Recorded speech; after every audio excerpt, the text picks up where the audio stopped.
For a long time, I've been praising the Polestar 2 and especially the entry-level version with the small battery pack and front-wheel drive. But today's question, do I like the performance version, the most expensive and the highest performance version of the Polestar 2 as much?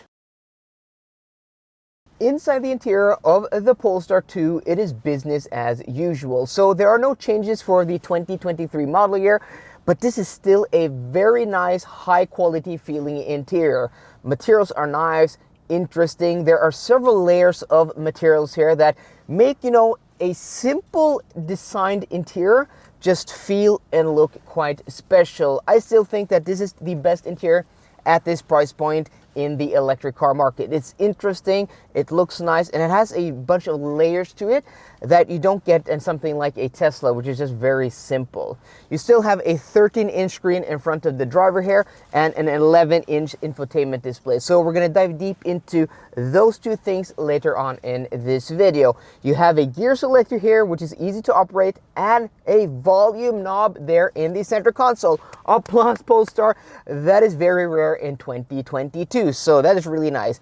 You have clicky buttons that are easy to read. You have physical controls for all the windows, your seats, and everything. But the Polestar 2 cabin is still a bit cramped and claustrophobic, especially if you hop out of something like a Tesla Model 3. This is going to feel very, very tight. You still have this huge center console here, and if you're very tall, you're going to hit your legs. Even I'm hitting my legs against this. You do get used to it. I don't mind it, but I remember, first time I drove the Polestar 2, I don't know, more than 2 years ago, this was a huge issue for me. Another huge issue is that the lack of cup holder. So you have one cup holder here, but as you see, you have to slide the armrest to get access, and then you have a second cup holder there, which is just not acceptable in 2022 when it comes to ergonomics. But overall, a nice feeling interior, and you have this huge panoramic sunroof that gives a lot of light inside of the cabin. Rear seats of the Polestar 2, and yeah, it is tight and cramped back here. So first off, if I sit straight up, my head is just about not touching, but I have this much headroom, and also the roof slopes in on this side, and I'm almost touching this side of the roof here. And then you have knee room, not impressive. I have this much knee room behind myself. I'm 5'10" or 178 centimeters, and this is not a spacious back seat. I think I had more room in the back of a Cupra Born or a Volkswagen ID3, to be honest, guys. But the seats are nice, and actually you have, the footwells are deep, so you can actually slide your feet underneath here. So it's not too bad, but I mean, if you're 6 foot or above, I think this is gonna be really cramped for you guys. So above average people, yeah, you're gonna be tight back here. But in the middle, yeah, I can't sit here. I have to scooch down because my head is touching the rear of the headliner, and also have this huge transmission tunnel. Yeah, but other than that, I mean, it's nice. You have nice materials on the doors, same quality as the front doors. You have separate vents here. You have 2 heated rear seats and also 2 USB-C ports. And then you have also an armrest here with a few cup holders. So I mean, it's not too bad. I would be comfortable here just about for a long trip. But again, if you're above 6 foot, if you're above average, you're gonna struggle in the rear seats of this car. I still love the exterior design of the Polestar 2, and I still think it is one of the best executed designs of the past 2 decades. I love the front end, and every time I see one on the road, especially coming towards me, I'm like, that is a very good looking car. I love the Thorshammer LED lights. I love the grille, even though it's fake and doesn't really serve a function. I just love the front end, and also the rear end, really good looking with that light bar. I love the profile. I don't think there's a bad angle on this car. So, a few years on, still the best looking electric small saloon on the market, in my opinion, without a doubt. Before I tell you guys about the practicality of the Polestar 2, I just want to thank today's video sponsor, Zaptec, with their Zaptec Go. The Zaptec Go is actually an award-winning home charger that won Best in Test in the 2022 charger test of the Norwegian Automobile Association, NOF. So it's a pretty good charger if you look at the independent test. So you can order it in a whole bunch of different colors, which is pretty cool. You can also change the colors later on. So if you mount it on your wall at home and then you decide to paint your house, you can change the color of the cover. So go to the link down below. You'll find a retailer in your country for a Zaptec home charger. So with that out of the way, the trunk of this Polestar 2 is actually quite practical. You can see here you have a large hatch opening, 440 liters, not the biggest. It's a little bit bigger than what you would find in a Tesla Model 3, but because the Tesla Model 3 is a saloon, you have a small opening. Here you have this huge hatch opening. You can fold the rear seats. So this 440 liters is just as, practical or as usable as you will get. You also have a front up front, 32 liters. So on paper, overall, it has the same storage capacity as the Tesla Model 3, but I'm going to argue that this is much more practical in the real world. At 4.61 meters long, this is actually about 10 centimeters or 4 inches shorter than a Tesla Model 3, but at 186 meters wide, it's actually a little bit wider. The height, 148 centimeters, puts it a little bit taller. So overall, this is about the same size as a Tesla Model 3, though a little bit shorter. And that is maybe the reason why the rear seats are a little bit more cramped than what you would find in a Tesla Model 3. This being the performance version, you're going to get dual electric motors, 476 horsepower. That is now standard with this car. Before it had 408, and then there was like a power upgrade you could purchase on all long-range dual motor versions. But this now, from 2023, the performance comes standard with that 476 horsepower. We're going to talk more about that once on the road. But 0 to 100 kilometers an hour, 4.4 seconds. I think the 0 to 60 is about 4.2. So this is a quick car.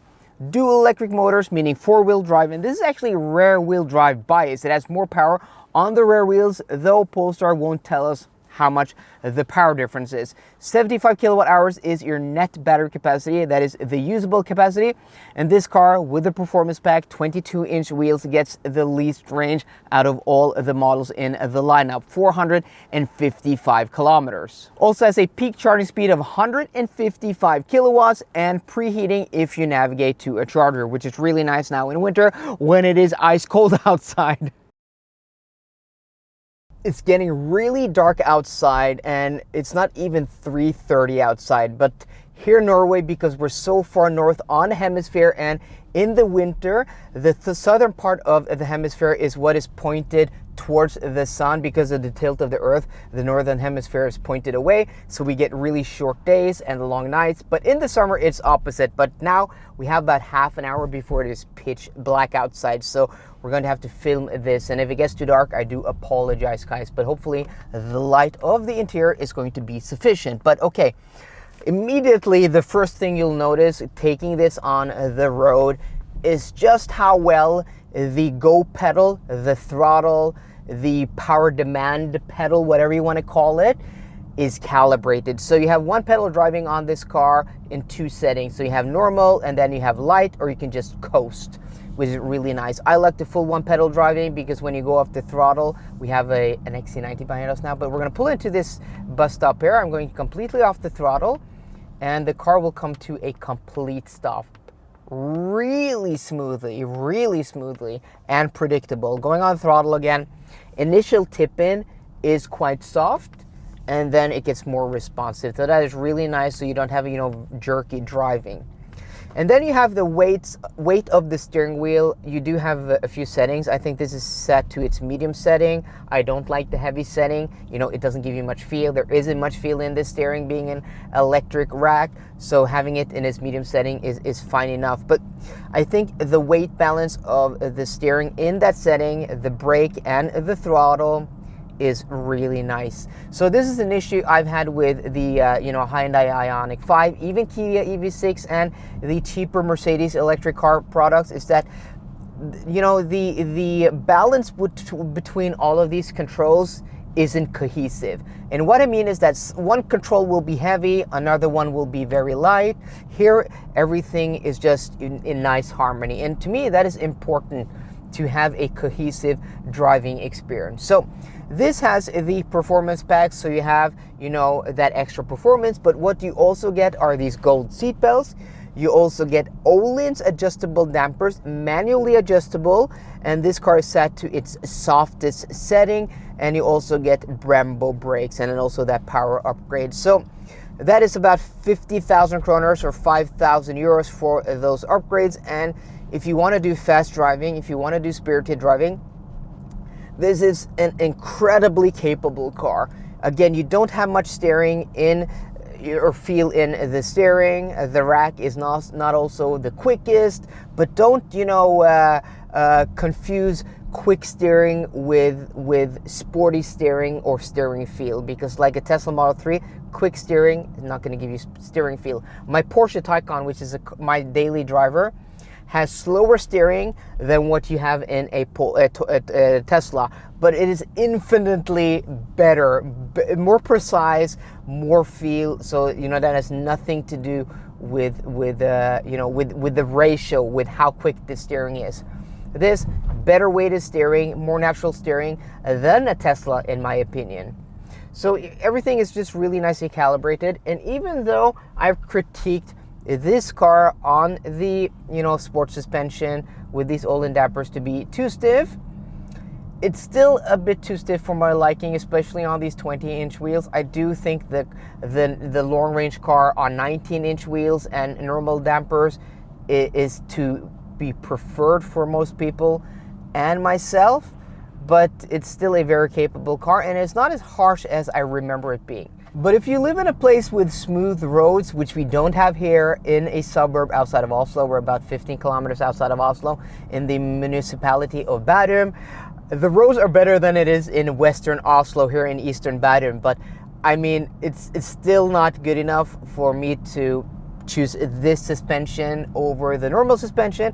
But if you live in a place with, yeah, that smooth asphalt, smooth roads, you're not gonna mind a ride. I don't mind it, I just prefer the other setup. And this also, with the performance upgrade, gets more power on the rear axle, though Polestar won't tell us. So if we take a left in this roundabout here now, and then we power out of the roundabout, maybe not the best roundabout here, we're actually going to get some rotation. The car is going to rotate, you know, around the center, because it's going to have a little bit of slip on that rear axle, even with everything, you know, on like cruise, you know, traction control and ESP. You're still going to get a little bit of rotation, which makes this chassis, this setup, a little bit more fun. So overall, the performance version now doesn't only get that upgrade in, you know, hardware, but you're going to get a performance upgrade, which is a really welcome thing. One of the reasons why the Polestar 2 has been one of my absolute favorite cars here on the channel for a while now, and especially at this price point, has to do with its interior ergonomics and also the infotainment system. And that is something I think is more and more important moving forward as cars go electric and they lose some of their personality because a lack of a, you know, distinguished drivetrain. All cars are going to be pretty much similar to drive when it comes to power and stuff like that in the future. And, you know, its interior ergonomics and especially the infotainment system screen is going to differentiate the different cars from each other. So this is something I always spend a lot of time here on the videos. And if you don't like this, just skip to the next section. But if you really do like my deep dive into interior ergonomics from the driver perspective and also the infotainment system, please give this video a thumbs up. So first off, let's start with the steering wheel, which is this 3-spoke design. And it is pretty much the steering wheel lifted out of the Volvo XC40 and also C40. And also has the same button layout as all other Volvos. So my channel, I started with a Volvo XC90 back in 2016. My very first video was my delivery video of that car. And this has the same button layout. It's not my absolute favorite. I think Audi actually does it a little bit better, but it is really up there. So on the left side, you have all your adaptive cruise control functions. So you have your activation button here, you have your resume button there. You can also increase and decrease your speed, and then you can toggle between on and off with the auto steer, and then you have your distance here. Everything is simply laid out. You have big legible buttons that are nice and clicky. And then on the right side, completely separated from your cruise control buttons, you have your audio and other functionalities. So here you have your driver display activating your board computer, and then you have voice commands here, which is by Google.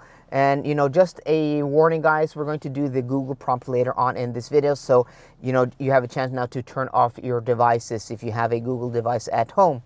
And then you can turn up and down the volume here, and then you can skip forwards and backwards. Really simple. It is so easy, and every time I get into a Volvo, it is just so intuitively easy to use. And then, on your left side, you have your normal stocks for your lights and also your blinkers. But on the right side is really where I love Volvo functionality. So you have, your windshield wipers and all stuff like that. Let's do this view instead. But here you activate your rain sensor, which isn't anything special. But on every other car I have, you activate your rain sensor by going once up like that. And the issue, living in a Nordic country where you have bad weather, a lot of the year you have a lot of rain and snow, you're going to use your windshield wipers a lot. And having the ability to, I'm going to show you guys. So what you do in every other car is that you go one up and then it is activated, and then you have like a sensitivity control here, like you have here. But if you're going to want to go one wipe, you're going to have to either, adjust your sensitivity up and down, or you're going to have to go off and then on. Not in a Polestar or a Volvo, because you activate it here. Let's see, it's activated. You can see an icon there next to the lights in the screen. But now it's activated. So if I want to have one wipe, I just push once down. Every other car, you push one down when your windshield wipers are off to give it one wipe. In a Polestar, and I know this may sound like a small and pedantic thing, but I really do love this, and that is you have it activated with this switch, and when it's activated, you can go one wipe as many times as you want without having to taking it on and off. And that is so simple because, even though we have your sensor cluster up here, you're not always going to have a rain sensor that does what you really want it to do. I love that. I love that. Also down here in the center console, you have a gear selector here, as I talked about in the interior section of this video. Really nice. So you double tap it. It has two indentations. So you can either go one, twice, or you just press it all the way. Drive, reverse, and park. Super simple and better than what you have in the SPA platform Volvo cars. And then you have a volume knob here, really nice, really simple. And then play and pause, and then you have your hazards, and then you have your front and rear defroster. Super simple. We're going to do that one really soon. But first we're going to do this, which is the 13-inch display. And as you guys can see there, you have a full map view with Google Maps. And then down to your left, you have your gear selector, you have your speed, you have your indicated speed limit. And then down to your right, you have your battery percentage, you have your range, and also you can see if the battery is cold, it's not going to give you full power. The battery is actually cold. Here you have an icon next to the battery because I haven't driven this car much. It's been sat overnight and it is 2 degrees Celsius outside. We're going to turn off that rain sensor. You can also change the view with this, so you can either go very simple, which is nice for night driving. This is really nice. Or you can show the full map view. It's just simple. You have 2 views, you don't need more, and then you have your Google Maps there right in the center. And then you have your main infotainment system. So this car does have Android Infotainment, which is a Google-based infotainment system, and it has the best voice commands on the market. So you can press the button here, and guys, another warning because I'm going to do the prompts now. So you can either press this button or you can go, "Hey Google, what is the population of Norway?" In 2021, the population of Norway was 5,408,320. "Hey Google, please turn off the heated steering wheel." Sure, turning off the steering wheel heater. So this is, pretty much the best voice command on the market. You can ask it anything and you just do the prompt, which is "Hey Google," and then it will, let you see. It is super simple. I've shown this so many times before, navigating to charter or whatever. But if you don't want to do that, the layout is super simple. I think this screen is a nice size, 11 inches for this cabin. It doesn't have to be bigger. It certainly doesn't have to be smaller. And you have these 4 quadrants here. So you have maps, you have other apps, you have your phone, and then you have your infotainment or your media. So you go into the maps here. It is powered by Google. And if you want to, and I've also set this to English, guys, for you guys. So I can't do like navigate to a Norwegian place because it's not going to understand me. But if I do, let's go this recharge charger here. Then it shows you here. This is really nice. It shows you the chargers there, 150 kilowatts and where it is. And then if you go start, it's going to show you the distance and the time. And it's also going to show you how much battery you will arrive with. And that is pretty essential. So now this is the charger, 150 kilowatts. It's going to preheat the battery. But if I cancel this, and then if I go, for example, let's go navigate to Bergen, which is on the other side of Norway. So Bergen, then we're not going to have enough charge. So it's going to show you that you're going to ride with minus 77%, so you can add a charging stop. But if I just go like that, forcing the car to navigate without doing a charging stop, which you can't do in a lot of cars. You can't. I don't think you can do that with a Tesla. I don't think you could do that with a Hyundai. So here I can go like negative 77%, and then you can go like that, and then you can just choose your thing. You can route options, and then I think you can you can do avoiding, stuff like that. Can you just add a charging stop like afterwards, or do you have to cancel the navigation? Let's see. No, these are route options.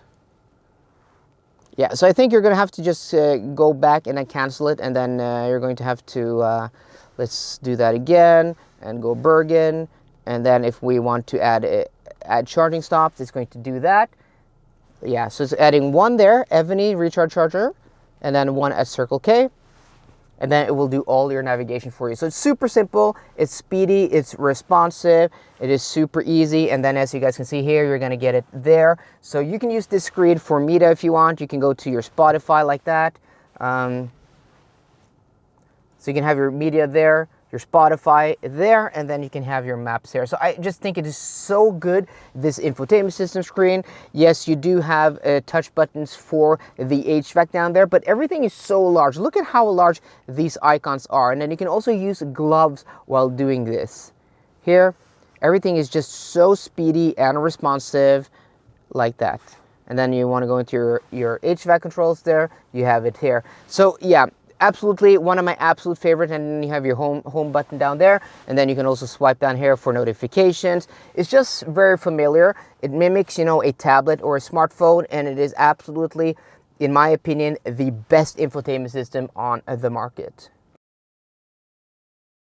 I've written down a list of the things I like and don't like about the 2023 Polestar 2 Performance. So I love the exterior styling, I love the interior, both styling, materials, overall feel. I like the infotainment system, I like the ergonomics of the interior, I like the driving dynamics, the way the steering, the brake pedal, the throttle, everything, how that feels and is balanced and calibrated, I really do like. I like the performance. This is a fast car. It also, you know, is rear wheel drive bias, so it's more fun than it was before, you know, this power upgrade. I like the charge speed, 155 kilowatts. You're going to do 10 to 80% in about 35 minutes, but it has preheating if you navigate to a charger, so you're going to get that speed in the summer and in the winter. These seats are amazing. You know, these are one of the best seats in the business. The lights, even though you can't get the pixel LED lights anymore because of chip shortages, this still has amazing headlights. I like the stereo. This has the upgraded Harman Kardon stereo. It's really nice. Maybe not as good as the Tesla Model 3, but it's still really, really good. I like the size. I like the fact that it is actually about 10 centimeters shorter than a Tesla Model 3. It is more compact. And also I like the fact that it is a hatch, gives you more practicality. It's just a very usable space. What I don't like is the ride quality. Though this is not the worst, I think it's still a bit too stiff for my liking. I think the normal car with the normal suspension, especially on 19-inch wheels, is more comfortable.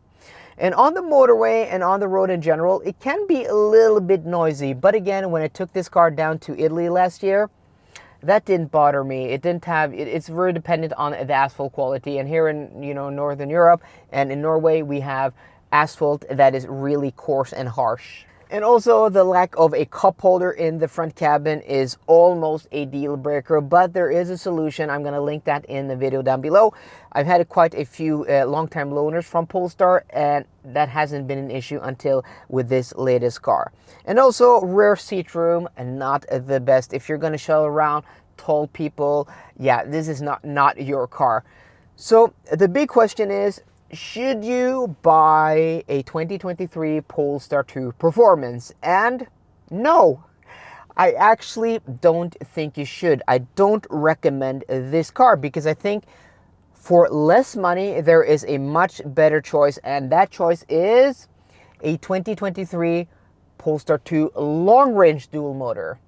Yeah, this car, fully spec'd with all the bells and whistles, is about 650,000 kroners, because what you're getting is, the big battery pack, you're getting the wheels, you're getting the performance, you're getting Swedish gold seatbelts, you're getting the Brembo brakes, and this suspension. And if this suspension was great, like made this car even more comfortable, and you could adjust it not manually, maybe it would have been worth it. But in my opinion, I think a long range with 19-inch wheels and everything, all the equipment, is a much better purchase, and it's going to be about 70,000 kroners, 7,000 euros less. You're going to save a lot of money. You're going to get more range. You're going to get almost the same performance. I mean, 4.7 seconds, 0 to 100 kilometers an hour versus 4.4. I mean, there really isn't that huge of a difference. So if you can live with a little bit less performance, you're going to get more range, you're going to get more comfort, you're going to get a more quiet cabin, and the car's going to cost you less money. I think the Polestar 2, especially with the small battery pack and the front-wheel drive version, is unbeatable. I think there's nothing that comes close to the driving experience, the interior experience, the infotainment experience. I think that car is a non-brainer. But the performance version is even more expensive with all the equipment than a Model 3 Performance. And a Model 3 Performance, you're going to get more performance. It is quicker from 0 to 100 kilometers an hour, 3.3 seconds or something like that.